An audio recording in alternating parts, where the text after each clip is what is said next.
Zillow updates their forecast for 2024, so we're going to take a quick look at this article here. Of course, we had CPI come out, rates not acting all that favorably since that news came out last week. So we're going to look at what the likelihood is of increased interest rates, which we definitely do not need, at least if you're in the real estate and mortgage business.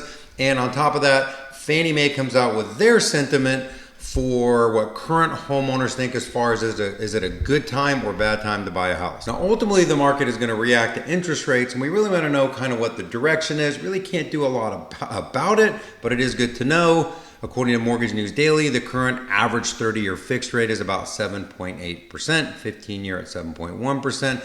More importantly, it just matters the trend. Everyone's rate is actually different when you're shopping for a mortgage, but in general, rates are continuing to drift up. Now, more importantly, what's the likelihood of rates continuing to go up? So for the next Fed meeting at the end of this month, they're saying a 90% chance that rates will pause, meaning they probably won't go up. But when you look in here for December, the market's not as sure, right? Only a 67% saying that we will pause and 30% saying that there could be a potential increase. What does that mean? It means it's really hard to get more than a couple months out because data is always changing. I believe that the Fed is probably going to pause throughout the rest of the year.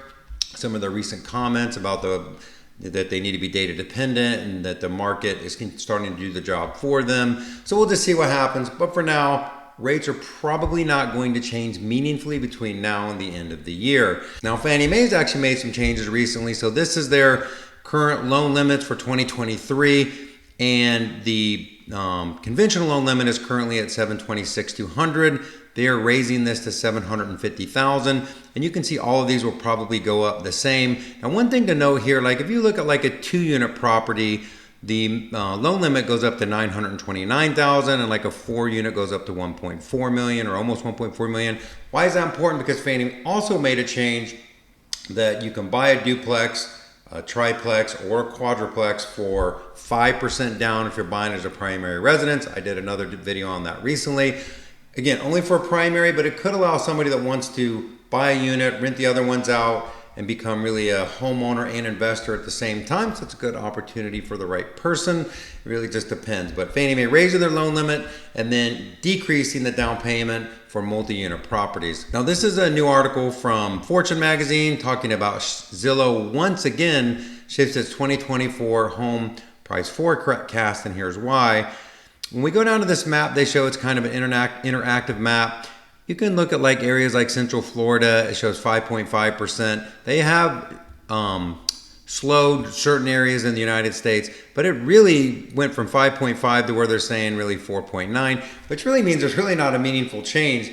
Everybody predicting appreciation really throughout this year, next year, because there really is limited supply. And so even though these numbers bounce around, no one, and I mean no one, that I'm sure there's always some outliers, but all the big entities, Case-Shiller, Black Knight, Fortune, Zillow, all of them predicting housing prices to continue to rise.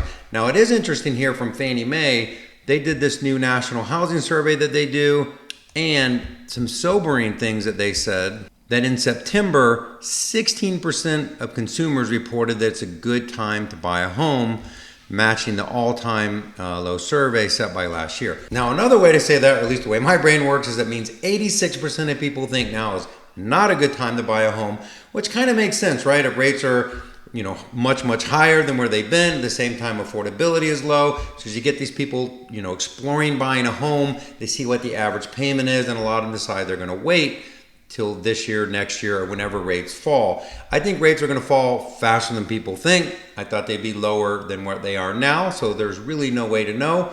But the two magic numbers that I think we want to pay attention to as far as interest rates go, if rates get below 6% or around 6%, mortgage applications always seem to go up. So that's really a magic number for demand. But really, this is not a demand problem. A lot of the stuff I hear throwing out, like even with Hometown Heroes and a lot of these things, they're all focused on the demand side of the equation. This is a supply side problem. And I have a friend that always says the Fed broke the housing market. And what that means is the Fed locked into people with record equity and record low rates. And that supply is not going to come on the market unless rates fall meaningfully. I'm going to make up close to 5%. So 6%, maybe more demand, get closer to 5%. I think it frees up some supply.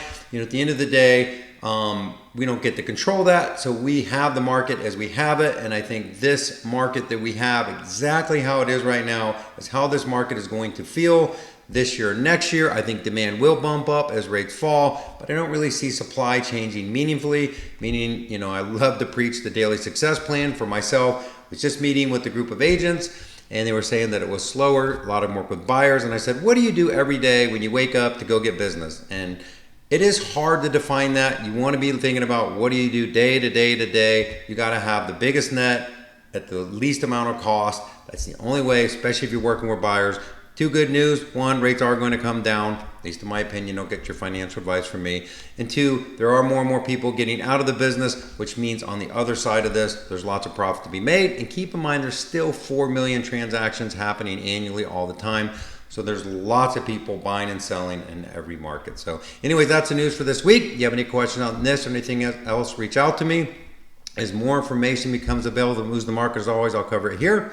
Rayce Robinson, your favorite Florida mortgage broker. Have a great day, great week, great month. Talk to you soon.